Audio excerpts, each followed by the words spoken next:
So there are two things while we're still on this project, and this is going to kind of lead into answering a couple of the questions that we have. So how did you find the inspiration for the design for this project? What would you say your process was for this? And is that the same process that you use on every project? I know we looked at some of those sections and some of those the site photos, and you explained what the concept was, but what is your process for getting to that point?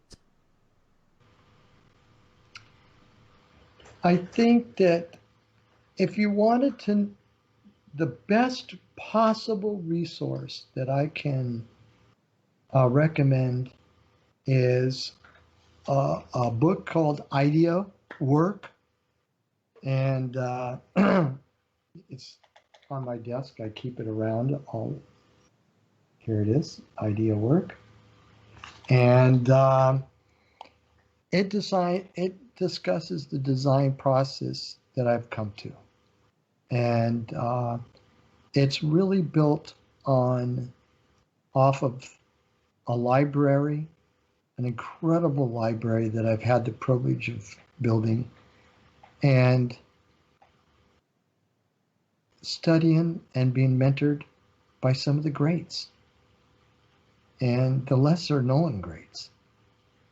And when that soaks into your mind, it soaks into your heart, and you find your own expression for it. And it comes to you. And it's because you fell in love with it. And I think for the bottom line, that's what it's all about, is falling in love with what you do. And when you do that, it comes back. And it comes back in sometimes the most wonderful and surprising ways. It really does. And like the 3D video on the outside and all of that, that was a dream. And that's a story in its own right for someday, later maybe. But it's a magical story. So, and you always start with this question of what if. So I'm going to see if I can get to these site images here, or not.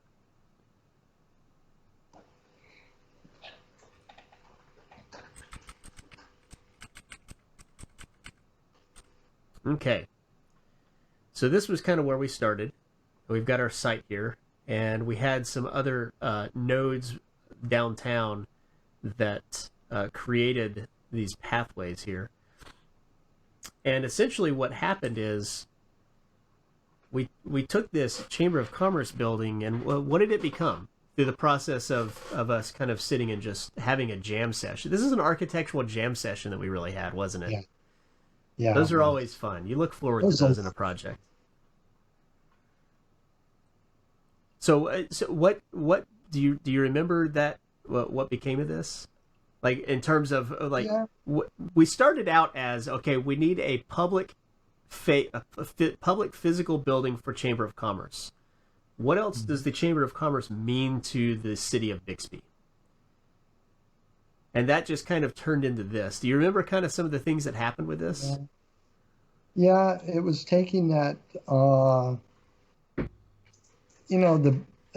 Dollar Tree or whatever it was, is, taking that centerpiece and creating an east-west pedestrian tree-lined event, through the parking lot, and changing the parking lot so that there's more vegetation in it, trees, and really making it a pleasant place to park, and just instead of a sea of asphalt out there. You and I talked about that, and what happens when you come into the place. How do you feel orientated? What's in the big blue area there that's hatched in the middle?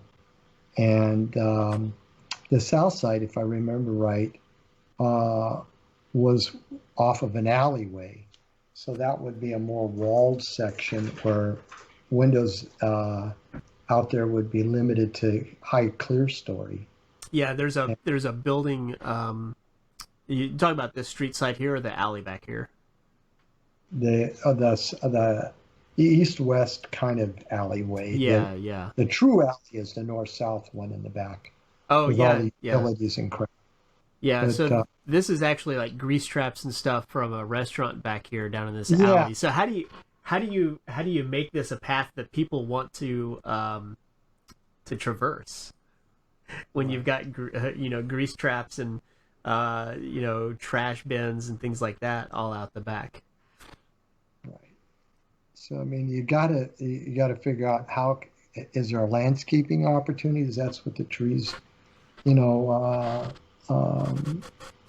indicate.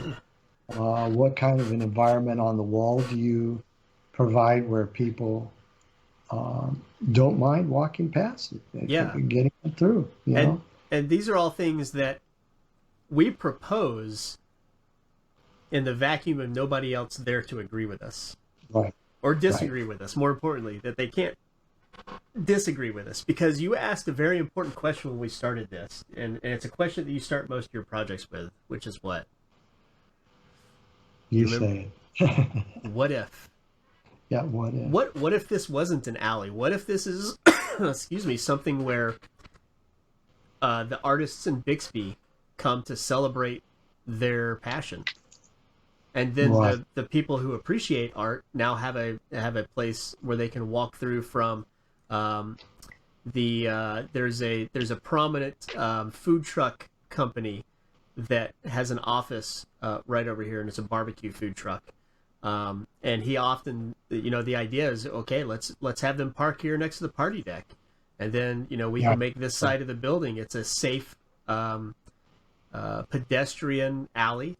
Walking down to there's a Charles Page Park. I think it's Charlie Page Park down here in downtown Bixby. And then there's shops and vending right here. There's another parking lot here, and that was property that we can't really touch, but we use the opportunity of the building in the alley to create a pathway that actually connects the rest of downtown into uses this building to connect two parts of downtown Bixby, which Right. I thought was a great idea. And this is unfortunately was one of those clients that you never really hear back from, so you don't know if it was Right. your ideas or the budget. But this was a fun project to collaborate on, even if it was very short lived, because you can take some of these ideas and reuse them. This is how you develop your ideas. You just have these jam sessions, Mm-hmm. and you keep your drawings, right? Amen. Always keep your drawings, because you never know when you're going to come back and do this, or you can use some of this stuff. This project hasn't been built. It might come back. In fact, what's really funny, I don't know if I told you this, I got contacted by another client in downtown Bixby